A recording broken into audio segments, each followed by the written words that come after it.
Hello all, நான் ஜெயசங்கரன். இன்னைக்கு நம்ம பேச போற டாபிக் எதை பத்தியும் சொல்லி பார்த்தோம்னா, கொஞ்சம் எல்லாருமே பயணிச்சிருக்கக்கூடிய ஒரு டாபிக் தான். அதாவது டிரான்ஸ்போர்ட் யூஸ் பண்ணும்போது நம்ம முக்கால்வாசி பேர் ரொம்ப ஆசைப்பட்டு சின்ன வயசுல போன ஒரு டிரான்ஸ்போர்ட் சிஸ்டம் பத்தி தான் பேச போறோம். அதுதாங்க ரயில்வேஸ். அந்த ரயில்வேஸ்லயும் முக்கியமா நம்ம பார்க்க போறது என்னன்னு சொல்லி பார்த்தோம்னா, இந்தியன் ரயில்வேஸ். நம்ம இந்தியாவோட ரயில்வே சிஸ்டம் பத்தி தான் இன்னைக்கு நம்ம வீடியோல பார்க்க போறோம்.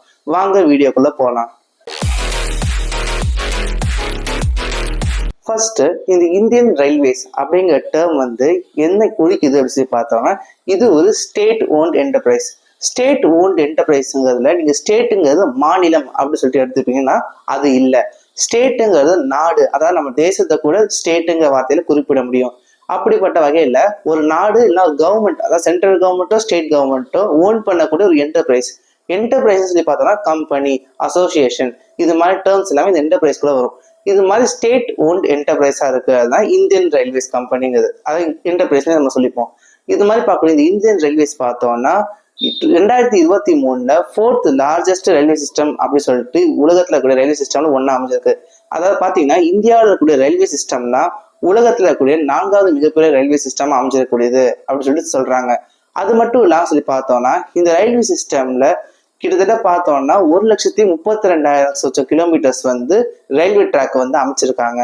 இது மாதிரி இருக்கக்கூடிய இந்த ரயில்வே சிஸ்டம் பாத்தீங்கன்னா, அதுவும் இந்தியன் ரயில்வேஸ் பாத்தீங்கன்னா 171 வயசு இருக்கக்கூடிய ஒரு என்டர்பிரைஸா அமைஞ்சிருக்கு. இந்த இந்தியன் ரயில்வேஸை யார் கவர்ன் பண்ணி ஆர்கனைஸ் பண்றாங்க, அதாவது யார் கவனிச்சுக்கிறாங்கன்னு சொல்லி பார்த்தோம்னா, கவர்மெண்ட் ஆஃப் இந்தியாவோட கீழே இருக்கக்கூடிய மினிஸ்ட்ரி ஆஃப் ரயில்வேஸ், அதாவது நம்ம இந்தியாவோட ரயில்வே துறை அமைச்சகம் தான் பாத்துக்கிறாங்க. இது மாதிரி இருக்கக்கூடிய இந்த இந்தியன் ரயில்வே சிஸ்டமோட டோட்டலான ட்ராக் லென்த் சரியா பார்த்தோம்னா 1,32,310 கிலோமீட்டர். அதே ரன்னிங் ட்ராக் லென்த் அப்படி சொல்லி பார்த்தோம்னா 1,06,493 கிலோமீட்டர். இப்படி இருக்கக்கூடியதான் இந்த மாதிரி ரயில்வே ட்ராக்கோட லென்த்தாவும் ரன்னிங் லென்த்தாவும் அமைஞ்சிருக்கிறது. அது மட்டும் இல்லாம சொல்லி பார்த்தீங்கன்னா உலகத்தோட 9வது லார்ஜஸ்ட் எம்ப்ளாயர், அதாவது வேலையை கொடுக்கக்கூடியதுல 9வது லார்ஜஸ்ட் அமைப்பா இருக்கக்கூடியது இந்த இந்தியன் ரயில்வேஸ். அது மட்டும் இல்லாம இந்தியாவில பாத்தீங்கன்னா இதுதான் 2வது லார்ஜஸ்டா இருக்கக்கூடிய ஒரு எம்ப்ளாயரா இருக்கக்கூடியது அமைஞ்சிருக்கு. இது மாதிரி ரீதியில இவங்க இன்ட்ரோடக்ஷன் பார்த்திருக்கோம். அடுத்து போவோம். இப்ப இந்தியன் ரயில்வேஸ் இந்த என்டர்பிரைஸை பத்தி சில துணுக்குகளா கூடிய தகவல்களை பார்ப்போம். ஃபர்ஸ்ட் பார்த்தோம்னா இது எப்படிப்பட்ட கம்பெனி அமைச்சிருக்குன்னா ஸ்டாட்யூட்டரி பாடி, அதாவது சட்டத்தின் பால் நிகழ்த்தப்பட்ட ஒரு அமைப்பு தான் இந்த ஸ்டாட்யூட்டரி பாடி அப்படின்னு சொல்லி குறிப்பிடப்படுது. அதுக்கு அடுத்து பார்த்தோம்னா இவங்களுடைய ஹெட் குவார்டர்ஸ் அப்படின்னு சொல்லி எங்க இருக்குன்னு சொல்லி பார்த்தோம்னா அந்த ஹெட் குவார்டர்ஸோட பேரு ரயில் பவன். அது எங்க இருக்குன்னா நியூ டெல்லியில இருக்கு. நம்ம இந்தியாவோட நியூ டெல்லியில அமைஞ்சிருக்கு.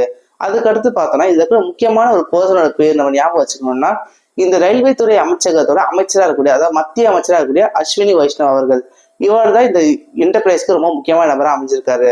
அதுக்கு அடுத்து பார்த்தோம்னா இதுல எவ்வளவு ரெவன்யூ ஜென்ரேட் ஆகுது சொல்லி பார்த்தோம்னா 2,56,000 கோடி அளவுக்கு இந்திய ரூபாய் மதிப்பீட்டுல ரெவன்யூ ஒரு வருஷத்துல ஜென்ரேட் பண்ணுது. அதாவது 2023 இருந்து 2024 ஆண்டு வரை இது ஜென்ரேட் பண்ணிருக்கு.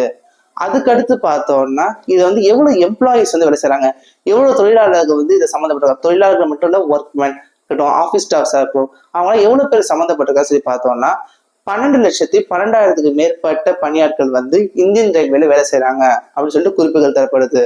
நாம முக்கியமா ஞாபகம் வச்சுக்க வேண்டிய டேட் இந்த இந்தியன் ரயில்வே சம்மந்தப்பட்டது என்னன்னு சொல்லி பார்த்தோம்னா இது ஃபவுண்டட் டேட் அது சொல்றது தான். அதாவது நிறுவப்பட்ட நாள்.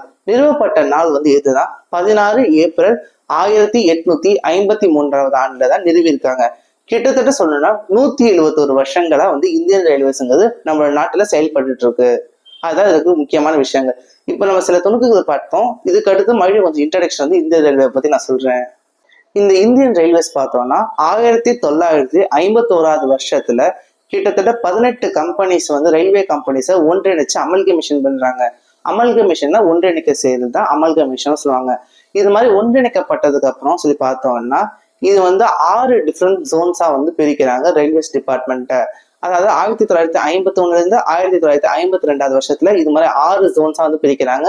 இது மாதிரி ரீஜனல் ஜோன்ஸ் அப்படிங்கிற பேர்ல பிரிக்கிறாங்க. அது படிப்படியா வருஷங்கள் போக போக பார்த்தோம்னா 18 ஜோன்ஸா மாறுது. இந்தியன் ரயில்வேஸ் பார்த்தோம்னா பல்வேறு வகையிலான ட்ரெயின்ஸ் ஆப்ரேட் பண்றாங்க. அந்த எக்ஸாம்பிள் சொல்லணும்னா express trains, passenger trains, suburban trains சில வகைகள் சொல்ல முடியும். அது மட்டும் இல்லாம சொல்லி பார்த்தோம்னா இந்தியன் ரயில்வேஸ் கிட்டத்தட்ட 13,523 ட்ரெயின்ஸ் டெய்லியுமே ஆப்ரேட் பண்றாங்க. அதை டிராவல் செய்யக்கூடிய மக்களோட அளவு எவ்வளோன்னு சொல்லி பார்த்தோம்னா 8.44 பில்லியன் அளவுக்கான மக்கள் வந்து இந்த இந்தியன் ரயில்வேஸை பயன்படுத்தியிருக்காங்க சொல்றாங்க. அதுக்கடுத்து பார்த்தோம்னா இந்த ரயில்வேஸ் வந்து மக்களை மட்டுமே டிரான்ஸ்போர்ட் செய்யக்கூடிய வேலைகளை மட்டும் செய்யறது இல்லை, அது மட்டும் இல்லாம கார்கோஸ் வந்து எடுத்துட்டு போறது, அதாவது லக்கேஜஸ் வந்து எடுத்துட்டு போறது. லக்கேஜஸ் சொல்லி பாத்தீங்கன்னா இப்ப சரக்கு கப்பல் மாதிரி எப்படி இது அதே மாதிரி அதுக்கான ட்ரெயின்ஸ் வந்து அமைஞ்சிருக்கு. அதே மாதிரி சொல்லி பார்த்தோம்னா போஸ்டல் சர்வீசஸ் கூட ட்ரெயின் மூலமா அனுப்புறாங்க. இது மாதிரியான வேலைகளும் இந்தியன் ரயில்வேஸ் செஞ்சுட்டு இருக்காங்க. அதோட பார்த்தோம்னா இந்தியன் ரயில்வேஸ் வந்து தன்னகத்தையே வந்து செல்ஃபா மேக் பண்ணக்கூடிய மேனுஃபேக்சரிங் ரயில்வே ட்ரெயின்ஸ் வந்து உருவாக்குறாங்க. அதை பார்த்தோம்னா 10,238 ட்ரெயின்ஸ் வந்து எலக்ட்ரிக் ட்ரெயின்ஸ் உருவாக்கியிருக்காங்க. அதே சமயம் டீசல் லோகோமோட்டிவ்ஸ் பார்த்தோம்னா 4,543 டீசல் லோகோமோட்டிவ் ட்ரெயின்ஸ் வந்து இது வரைக்கும் டிசம்பர் 2023 உருவாக்கியிருக்காங்க அப்படின்னு சொல்லிட்டு கணக்கு சொல்லுது. இப்ப இந்தியன் ரயில்வேஸ் ஹிஸ்டரி பார்ப்போம். ஃபர்ஸ்ட் ஸ்டேஜ் ஆஃப் ஹிஸ்டரி என்ன சொல்லி பார்த்தோம்னா இந்த 1800s 1899 காலகட்டத்துல உருவாக்கப்பட்டது எப்படி வந்து நடந்துச்சு அப்படிங்கிற விஷயத்த பார்ப்போம். இதுல ஃபர்ஸ்ட் பார்த்தோம்னா சென்னை, அதாவது அப்ப இருந்த மெட்ராஸ் இப்ப இருக்கக்கூடிய சென்னையில தான் ஃபர்ஸ்ட் ரயில்வே இன்ஜின்ங்கிறது ஓடப்பட்டுச்சு. அதுவும் சொல்லி பார்த்தீங்கன்னா அது எதுக்காக சொல்லி பார்த்தோம்னா ஃபெரியிங் கிரானைட், அதாவது கிரானைட் கற்களை இடமாற்றம் செய்யறதுக்காக வந்து நடத்தப்பட்டுச்சு. 1832ல வந்து ஃபர்ஸ்டா மெட்ராஸ் இது மாதிரி ட்ரெயின் சிஸ்டம் உருவாக்கணும் அப்படிங்கிற ஐடியா முன்வைக்கப்பட்டுச்சு. அதுக்கு அடுத்து பார்த்தோம்னா 1837 அதுல இருந்து வந்து 5 வருஷங்கள் கழிச்சு வந்து பார்த்தோம்னா சிந்தாதிரிப்பேட்டுக்கும் ரெட் ஹில்ஸ்க்கும் இடையில தான் வந்து ஃபர்ஸ்ட் ட்ரெயின் டிராவல் பண்ணிருக்கு. இதுதான் ஃபர்ஸ்டான ட்ரெயின் இன்சிடென்ட்டா இருந்திருக்கு. நான் இப்ப சொன்ன 1837ல ஓடின மெட்ராஸ்ல வந்து ஃபர்ஸ்ட் ட்ரெயின் லைன் வந்து பாத்தீங்கன்னா கிரானைட்டை எடுத்துட்டு போனதுனால இது வந்து பேசஞ்சர் ட்ரெயின்ல வந்து எடுத்துக்க முடியாது. இது வந்து ரோட்டரி ஸ்டீம் இன்ஜின் அப்படின்னு சொல்லக்கூடிய இங்கிலாந்துல இருந்து கொண்டு வரப்பட்ட இன்ஜினை வச்சுதான் இது வந்து ஃபர்ஸ்டா இயக்கியிருக்காங்க.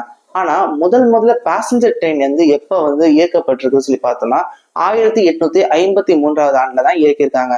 அதுவும் சொல்லி பார்த்தோம்னா பிராட் கேஜ் லைன் சொல்லக்கூடிய மும்பைல இருந்து தானே வரைக்கும் கிட்டத்தட்ட ஒரு 35 கிலோமீட்டர். இந்த 35 கிலோமீட்டர் 4 கேரேஜோட 400 மக்களை வந்து கூட்டிட்டு போன ஃபர்ஸ்ட் பேசஞ்சர் ட்ரெயின் தான் இந்த ட்ரெயின் வந்து குறிப்பிடப்படுது.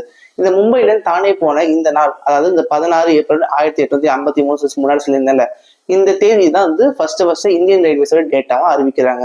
அதுக்கடுத்து ஒரு மிகப்பெரிய வளர்ச்சின்னு சொல்லி எப்ப பார்த்தோம்னா 1897ல அஜ்மேர்ல வந்து இயக்கப்பட்ட ரயில்வேஸ் தான் ஃபர்ஸ்ட் பேசஞ்சர் ட்ரெயின்ல எலக்ட்ரிக் லைட்டிங் சொல்லி கொடுக்க வந்திருக்காங்க. அதாவது லைட்டுங்கிறது எலக்ட்ரிசிட்டி மூலமாவே லைட்டிங் கொடுக்கறது இந்த இது பேசஞ்சர் ட்ரெயின்ல தான் கொடுத்துருக்காங்க. இதுதான் இதுக்கு அடுத்து நடந்த மிகப்பெரிய டெவலப்மெண்ட்டா அந்த ஏராளம் நடந்திருக்கு. அதுக்கடுத்து பார்த்தோம்னா 1900ல இருந்து 1999க்கான காலகட்டம், இந்த காலகட்டம் மிக முக்கியமான காலமா அமைஞ்சிருக்கு.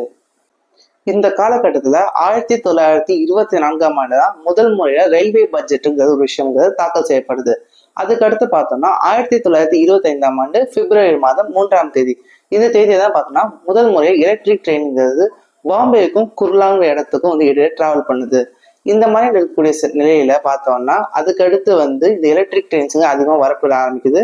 அதுக்கடுத்து 1922ல இருந்து 1944ஆம் ஆண்டு வரைக்கும் பார்த்தீங்கன்னா பிரிட்டிஷ் ப்ராவின்ஸு கீழே இந்த ரயில்வேஸும் சரி, அதே சமயம் மற்ற ரயில்வே கம்பெனிஸும் சரி மெர்ஜ் ஆகப்பட்டு அது இந்தியன் ரயில்வேஸ் கம்பெனியா மாறுது. இது மாதிரி உருவாற்றம்ங்கிறது இந்த காலகட்டத்தில் நடைபெறுது. இந்த மாதிரி அமல்கமேட் ஆகக்கூடிய கம்பெனிஸ் பார்த்தோம்னா இது கவர்மெண்ட்டே வந்து அண்டர்டேக் பண்ணிக்குது. இது மாதிரி அண்டர்டேக் பண்ணக்கூடிய இந்த விஷயங்கள் பார்த்தீங்கன்னா கிட்டத்தட்ட 1950ஆம் ஆண்டு வரைக்குமே இது எக்ஸ்டெண்ட் ஆகி நடந்துகிட்டே இருக்கு. அதுக்கடுத்து பார்த்தா சிங்கிள் ஹேண்டா கவர்மெண்ட் கிட்டே மொத்த இந்தியன் ரயில்வேஸுமே ஆகப்படுது. அதுக்கடுத்து இது வந்து மொத்த ரயில்வே சிஸ்டம்ஸும் சேர்ந்து இந்தியன் ரயில்வேஸ் அப்படிங்கிற பேர்ல உருமாற்றம் பெறுது. 1950ஆம் ஆண்டுல 42 டிஃப்ரெண்ட் கம்பெனிஸா இருந்தது எப்படி வந்து இந்தியன் ரயில்வேஸா மாறிச்சோ அதே வருடமான 1950 டிசம்பர் மாதம் பாத்தீங்கன்னா சென்ட்ரல் அட்வைசரி கமிட்டி, அதாவது சிஏசின்னு சொல்லுவோம். இந்த சிஏசி வந்து என்ன சஜஸ்ட் பண்றாங்கன்னா இந்தியன் ரயில்வேஸ்க்கு ரிஃபர்மேஷன் தேவை, அண்ட் ரீஎஸ்டாப்ளிஷ்மெண்ட்டுக்கு வந்து தேவைன்னு சொல்றாங்க. இந்த 42 கம்பெனிஸா அதை எப்படி எல்லாமே இணைஞ்சு உருவாச்சோ அதை வந்து பிரிக்கிறதுக்காக ரீஜன் பேஸ்டா பிரிக்க ஆரம்பிச்சாங்க. அது மாதிரி பிரிக்கும் போது 6 ரீஜன்ஸா பிரிக்கிறாங்க. ஃபர்ஸ்ட் இந்த மாதிரி 6 ரீஜன்ஸை பார்த்தோம்னா சவுத்தா இருக்கட்டும், சென்ட்ரல், வெஸ்டர்ன், நார்த், இது மாதிரியான ரீஜன்ஸா பிரிக்கிறாங்க. அதுக்கடுத்து 1952ஆம் ஆண்டுல இருந்து என்ன பண்றாங்கன்னா ஒவ்வொரு ட்ரெயின்லயும் ஃபேன்ஸ் அண்ட் லைட்ஸுங்கிறது மேண்டேட்டரியான விஷயம்னு சொல்லிட்டு அறிவிக்கிறாங்க. அதோட சேர்த்து வேற என்ன அறிவிக்கிறாங்கன்னு சொல்லி பார்த்தோம்னா ஸ்லீப்பிங் கம்பார்ட்மெண்ட்ஸும் அது தனியாக வந்து கோச்சஸ் உருவாக்கணும் அப்படின்னு சொல்லிட்டு எஸ்எல், அதாவது ஸ்லீப்பர் கம்பார்ட்மெண்ட்ஸையும் உருவாக்குறாங்க. இதுதான் இந்த நூற்றாண்டு நடந்த மிக முக்கியமான விஷயங்களா நடந்திருக்கு. அதுக்கடுத்து பார்த்தோம்னா 2000ஆம் ஆண்டுல இருந்து அதுக்கடுத்து இப்ப இருக்கக்கூடிய பிரசன்ட், அதாவது இன்னைக்கு தேதி வரைக்கும் நடந்த இம்பார்ட்டன்ட் டெவலப்மெண்ட்ஸா என்ன சொல்லி பார்ப்போம். இந்த காலகட்டத்தில் 1986 ஆண்டுல தான் வந்து ஃபர்ஸ்ட் வந்து கம்ப்யூட்டரைஸ் டிக்கெட் அண்ட் ரிசர்வேஷன் சிஸ்டம்ங்கிறது கொண்டு வராங்க. அதாவது கம்ப்யூட்டர் மூலமா டிக்கெட் பண்றதும் அதாவது ரிசர்வேஷன் பண்றதையும் இன்ட்ரடியூஸ் பண்றாங்க. ஆனா அது ஆன்லைன்ல மக்கள் எல்லாருக்கும் அவைலபிளா மாறுது எப்பன்னு சொல்லி பாத்தீங்கன்னா 2000 ஆண்டுல தான் வந்து மாறுது. அதுக்கு அடுத்து பார்த்தோம்னா ஐஆர்சிடிசி அப்படிங்கிற ஒரு விஷயம் வந்து 1999 ஆண்டுல அறிமுகப்படுத்துறாங்க. இந்த ஐஆர்சிடிசி என்ன சொல்லி பார்த்தோம்னா Indian railways catering and tourist corporation அப்படின்னு சொல்லி இன்ட்ரடியூஸ் பண்றாங்க. இவங்க 1999 ஆண்டு வராங்க. இவங்க பார்த்தோம்னா 2002 ஆண்டு முதல் வந்து இவங்க மூலமா வந்து டிக்கெட் புக்கிங் ரிசர்வேஷன் ஆன்லைன்ல கொண்டு வராங்க. அதுக்கடுத்து பார்த்தோம்னா சிஎன்ஜி ட்ரெயின்ஸ் அப்படின்னு சொல்லக்கூடிய 2015 ஆண்டு முதல் இந்தியாவில் நடைமுறைப்பட்டு கொண்டு வரப்பட்டு இருக்கு. அது மட்டும் இல்லாம 2023 ஆண்டுக்குள்ள இந்தியாவில் இருக்கிற எல்லா பாத்வேஸையும் வந்து எலக்ட்ரிஃபைட் பண்ணணும், அதாவது எலக்ட்ரிக் பேஸ்ட் ட்ரெயின்ஸா மாத்தணும் அப்படின்னு சொல்லிட்டு முயற்சி பண்ணிட்டு இருக்காங்க. 1925 ஆண்டு முதல் இந்தியாவில் ரயில்வே பட்ஜெட்டுங்கிறது அறிவிக்கப்பட்டு இருக்கு. அது 2016 ஆண்டு வரைக்கும் ஜெனரல் பட்ஜெட் அறிவிக்கிறதுக்கு முன்னாடி ரயில்வே பட்ஜெட் அறிவிச்சிருவாங்க. ஆனா 2017 ஆண்டு முதல் யூனியன் கவர்மெண்ட் அப்படி சென்ட்ரல் கவர்மெண்ட் என்ன பண்றாங்கன்னா ஜெனரல் பட்ஜெட்டையும் ரயில்வே பட்ஜெட் சேர்த்து அறிவிக்கலாம் அப்படின்னு சொல்லிட்டு முடிவுக்கு வந்து அப்பையில இருந்து பார்த்தோம்னா ஜெனரல் பட்ஜெட் ரயில்வே பட்ஜெட் சேர்ந்தே தான் அறிவிக்கப்படுது. 2019 ஆண்டு முதல் வந்தே பாரத் எக்ஸ்பிரஸ் ட்ரெயின்ஸ் அப்படிங்கிற விஷயத்த அறிமுகப்படுத்துறாங்க. அதுக்கு அடுத்து பார்த்தோம்னா பல்வேறு வகையான டெவலப்மெண்ட்ஸ் வந்து இந்தியன் ரயில்வேஸ்ல நடந்துகிட்டு தான் இருக்குன்னு சொல்றாங்க. எக்ஸாம்பிள் பார்த்தா சோலார் லைட்ஸ் இன்ட்ரடியூஸ் பண்றது, அதோட ரீஃபாரஸ்டேஷன் பண்றது, அதாவது ரயில்வே ட்ராக் அமைக்கிறதுக்காக வெட்டப்பட்ட மரங்களுக்கு பதிலாக வேறு இடங்கள்ல மரங்களை நட்டு வைக்கிறது. இது மாதிரி அதே சமயம் ரயில்வே ஸ்டேஷனை பல்வேறு வகையான மேம்படுத்துறதுக்கான விதிகளையும் வந்து செஞ்சுட்டு இருக்காங்கன்னு சொல்றாங்க. அதுக்கு அடுத்து பார்த்தோம்னா 2022 ஆண்டு முதல் வந்து பார்த்தோம்னா பிரைவேட் ட்ரெயின்ஸ் அப்படிங்கிற கான்செப்டும் கொண்டு வந்திருக்காங்க. இது கோயம்புத்தூர்ல இருந்து ஸ்டார்ட் ஆயிருக்கு. இந்த மாதிரி கான்செப்ட் 2022 ஆண்டுல தொடங்கிருக்கு. 2020 ஆண்டே பிரைவேட் ட்ரெயின்ஸ் கொண்டு வரலாம் முடிவு பண்றாங்க. அது 2022 ஆண்டு தான் தொடங்கப்படுது. இது மாதிரி விஷயங்கள் இந்த நூற்றாண்டு முழுக்க வந்து நடைபெற்று இருக்கு. இதுக்கு அடுத்தும் பல வகையான மேம்படுத்துற விஷயங்கள் ரயில்வேஸ்க்கு தேவைப்படுதுதான். அதுக்கு அடுத்து இந்த ரயில்வேக்கான ஆர்கனைசேஷன் எப்படி அமைச்சிருக்கோம் சொல்லிட்டு பார்ப்போம். இப்படி பார்க்கும்போது பார்த்தோம்னா இந்த ரயில்வேஸ்ங்கிறது, அதுவும் இந்தியன் ரயில்வேஸ்ங்கிறது மினிஸ்ட்ரி ஆஃப் ரயில்வேஸ், அதாவது ரயில்வே துறை அமைச்சகம் தான் வந்து வழிநடத்தி செய்யுது. இது வந்து கவர்மெண்ட் ஆஃப் இந்தியாவோட பாகமா இருக்கு. இந்த ரயில்வே மினிஸ்ட்ரி வந்து என்ன பண்றாங்கன்னா ரயில்வே போர்டு அப்படிங்க வந்து கன்ஸ்டியூட் பண்றாங்க. இதுல பார்த்தோன்னா ஒரு சேர்மேன் இருப்பாரு, அதோட சேர்த்து 4 மெம்பர்ஸ் இருப்பாங்க. இந்த 4 மெம்பர்ஸையும் தவிர்த்தும் இதுக்கடுத்து எக்ஸ்ட்ரா ஸ்பெஷல் மெம்பர்ஸும் வருவாங்க. இந்த 4 மெம்பர்ஸோட முக்கியமான வேலை என்ன சொல்லி பார்த்தோன்னா business development, infrastructure, finance, operation, அதுக்கப்புறம் ரோடிங் ஸ்டாஃப், இது மாதிரியான விஷயங்கள்லாம் அவங்க கவனிப்பாங்க. இதுக்கடுத்து பார்த்தோம்னா இந்த எக்ஸ்ட்ரா ஸ்பெஷல் ஆஃபீஸர்ஸ் வந்து வருவாங்க சொல்லியிருந்தால அவங்களாம் யார் சொல்லி பார்த்துருந்தோம்னா இவங்க railway production force, food safety, hygiene, health, இது மாதிரி விஷயங்களையும் கவனிக்கக்கூடிய ஆஃபீஸர்ஸா வருவாங்க. இந்தியன் ரயில்வேஸ் பார்த்தோம்னா இப்போ 18 அட்மினிஸ்ட்ரேஷன் ஜோன்ஸா வந்து பிரிச்சிருக்காங்க. இந்த 18 ஜோன்ஸுக்கும் 18 மேனேஜர்ஸ் அதாவது இருப்பாங்க, ரயில்வே மேனேஜர்ஸ் இருப்பாங்க. அதுக்கடுத்து பார்த்தோம் அது எல்லாமே சப்டிவைடடா 21 டிவிஷனல் ஜோன்ஸா மாறி இருக்கு. அந்த ஒவ்வொரு டிவிஷனல் ஜோன்ஸ்க்கும் டிவிஷனல் ரயில்வே மேனேஜர்ஸ் அப்படி சொல்லிட்டு அப்பாயின்ட் பண்ணப்பட்டிருக்காங்க. அதுக்கடுத்து பார்த்தோம்னா ஒவ்வொரு ஸ்டேஷனுக்கும் ஒரு ஸ்டேஷன் மாஸ்டர் அப்படிங்கிற பேர்ல ஒருத்தர் வந்து அறிவிக்கப்பட்டிருப்பாரு. அவர் வந்து அங்க பொறுப்பு நிலையில இருக்கக்கூடியவராக இருப்பாரு. இது மாதிரி இந்த 3 பேரும் பார்த்தோம்னா ஒவ்வொரு ஜோனுக்கும் ஒரு சப்டிவிஷனுக்கும் அது மட்டும் ஒரு ரயில்வே ஸ்டேஷனுக்கும் முக்கியமான பொறுப்பாளர்களா மாறுவாங்க. இந்த ரயில்வேஸ்ல வேலை செய்யக்கூடிய ஸ்டாஃப்ஸ் தான் பார்த்தோம்னா 4 கேட்டகரிஸ், அதாவது 4 குரூப்ஸா பிரிப்பாங்க. Group A, group B, group C and group D, இப்படி 4 வகையா பிரிப்பாங்க. இதுல குரூப் ஏவும் குரூப் பியும் பார்த்தோம்னா வெறும் 1.5% ஸ்டாஃப்ஸ் தான். இவங்க கெசட்டட் ஆஃபீஸர்ஸ், ரொம்ப முக்கியமான உயர்நிலை பதவியில் இருக்கக்கூடியவங்க தான் இந்த குரூப் ஏ அண்ட் பில இருப்பாங்க. அதுக்கடுத்து குரூப் சி அண்ட் டி, இவங்க தான் பார்த்தோம்னா 98.5%, அதாவது 98.5% வந்து நிறைஞ்சிருக்காங்க. இது மாதிரி 98.5% நிறைஞ்சிருக்காங்க ஒர்க்கிங் கிளாஸ் பீப்புளா இருப்பாங்க. அதிகமான மேனுஃபேக்சரிங் ப்ராசஸ் இருப்பாங்க, சரி பண்ணி சானிடேஷன் இருப்பாங்க. இது மாதிரி பல்வேறு வகையான டிவிஷன்ஸ் இருக்கக்கூடியவங்களா இருப்பாங்க. அதுக்கடுத்து டிராவலிங் பண்ணும்போது பேசஞ்சர் ட்ரெயின்ஸ்ல என்ன மாதிரி நார்மல் கிளேச்சர் யூஸ் பண்ணுவாங்க. நார்மல் கிளேச்சர் நேமிங்கான மெத்தட் தான் நார்மல் கிளேச்சர் சொல்லுவாங்க. இதுக்கான மெத்தட் என்ன பயன்படுத்துறாங்கன்னா ஆல்பா நியூமரிக் கோட்ஸ், இதை பேஸ் பண்ணி தான் நேம் பண்றாங்க. இப்போ எக்ஸாம்பிள் நம்ம ட்ரெயின் டிக்கெட் இருக்கும் போதே பல வகையில பார்த்துருப்போம். சில வந்து கோட்ஸ் வந்து கொடுத்துருப்பாங்க, நம்ம என்ன வகையான பேர்த்ல போக போறோம், என்ன வகையான கிளாஸ்ல கூட சீட்ல போக போறோம், என்ன ரிசர்வேஷன் எடுத்திருக்கோம் அப்படி சொல்லிட்டு இருக்கும். அதை பார்த்தீங்கன்னா இப்போ ஜிஎன் இல்லைன்னா யூஎல் அப்படி சொல்லி இருக்கும்போது அது வந்து அன்ரிசர்வ்ட் இல்லைன்னா ஜென்ரல் கேட்டகரி அப்படி சொல்லக்கூடிய சீட்டா இருக்கும். எஸ்எல் அப்படி சொல்லியிருக்கோம் ஸ்லீப்பரா இருக்கும். சிசின்னு இருக்கும்போது சேர் கார்ல இருக்கும். 2A அப்படி சொல்லி இருக்கும்போது செகண்ட் கிளாஸ் ஏசியா இருக்கும். 3Aன்னு சொல்லும்போது தேர்ட் கிளாஸ் ஏசியா இருக்கும். அதே மாதிரி எஃப் அப்படி சொல்லி போட்டுதான் ஃபர்ஸ்ட் கிளாஸ்ல இருக்கும்.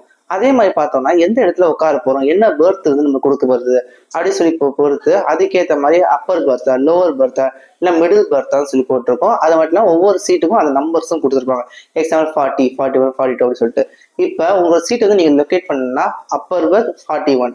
அது மட்டும் இல்லாமல் அதோட சேர்த்து உங்க ரிசர்வேஷன். இப்போ வந்து நீங்க சேர் கார்ல இப்போ நீங்க ஸ்லீப்பர்ல போப்போம் SL 44 அப்பர் பெர்த் அப்படின்னு சொல்லிட்டு இந்த மாதிரியான நாமினேட்டர்ஸை நீங்க ஐடென்டிஃபை பண்ற மாதிரி இருக்கும். இதுதான் ஐடென்டிஃபிகேஷனுக்கு ஒவ்வொருத்தரும் பேசஞ்சர்ஸ்க்கு கொடுக்கக்கூடிய ஒரு நாமினேஷன் மெத்தடா இருக்கு. மக்களை ஏற்றிட்டு செல்லக்கூடிய டைப் ஆஃப் ட்ரெயின்ஸை பார்த்தோம்னா பேசஞ்சர் ட்ரெயின்ஸ் அண்ட் எக்ஸ்பிரஸ் ட்ரெயின்ஸுக்கு முக்கியமான பங்கு வகிக்குது. இந்த பேசஞ்சர் ட்ரெயின்ஸை சூப்பர் ஃபாஸ்ட்டாக போகிற ஸ்பீட்லையும் அதுதான் பல ஸ்டேஷன் நிற்காம போகக்கூடிய பேசஞ்சர் ட்ரெயின்ஸையும் எக்ஸ்பிரஸ் ட்ரெயின்ஸும் சொல்லுவாங்க. அதுவும் முக்கியமாக பார்த்தோம்னா இந்த மாதிரியான ட்ரெயின்ஸுக்கு 5 டிஜிட் கோடு அப்படின்னு சொல்லிட்டு ஒன்று கொடுக்கப்படுது. அதாவது இந்த 5 டிஜிட் நம்பரை வச்சு இந்த ட்ரெயினுக்கு தான் ஐடென்டிஃபை பண்ணிக்கலாம்.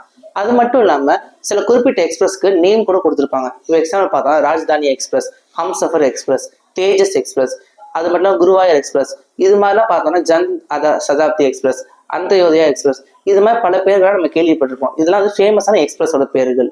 அடுத்து மவுண்டைன் ரயில்வேஸுங்கிற லிஸ்ட்ல பார்த்தா டார்ஜிலிங்ல இருக்கிற ஒரு ட்ரெயின், கல்கா சிம்லா பயணிக்கக்கூடிய ஒரு ட்ரெயின், அதை விட நீல்கிரி அதாவது ஊட்டியில் இருக்கக்கூடிய ட்ரெயின், இது மூணும் தான் வந்து மவுண்டைன் ட்ரெயின்ஸாக இருக்கக்கூடியதா அமைஞ்சிருக்கு. இதில் பார்த்தோன்னா ஒவ்வொன்றும் ஓனான லோகோமோட்டிவ்ஸ் அண்ட் லோகோமோட்டிவ் பைலட்ஸுங்கிறத அமைஞ்சிருக்காங்க. அது மட்டும் இல்லாமல் ஐஆர்சிடிசி அவங்களோட டூரிஸ்ட் ட்ரெயின்ஸையும் இயக்குறாங்க. அதை பார்த்தோன்னா Maharaja's express, wheels and chariot, golden chariot, இது மாதிரியான பெயர்கள்லையும் பல வகையான லக்ஸரியான டூரிஸ்ட் ட்ரெயின்ஸுங்கிறது அமைஞ்சிட்டு தான் இருக்கு. அது மட்டும் இல்லாமல் இந்தியாவில் பார்த்தோன்னா வருஷத்துக்கு ஒரு வாட்டி யுவா யாத்ரா அப்படிங்கிற பேரில் ஆண்டர்பிரினர்ஸை கூப்பிட்டு போகக்கூடிய ஒரு ட்ரெயின் வந்து ட்ரெயின் ஜேர்னி அமைஞ்சிருக்கு. அதுக்கடுத்து ட்ரெயினால நடந்த ஆக்சிடென்ட்ஸா என்னன்னு சொல்லி பார்த்தோம்னா 1961 2019 வரைக்குமான காலகட்டத்தில் கிட்டத்தட்ட 38,500 வரைக்கான ஆக்சிடென்ட்ஸுங்கிறது நடந்திருக்கு.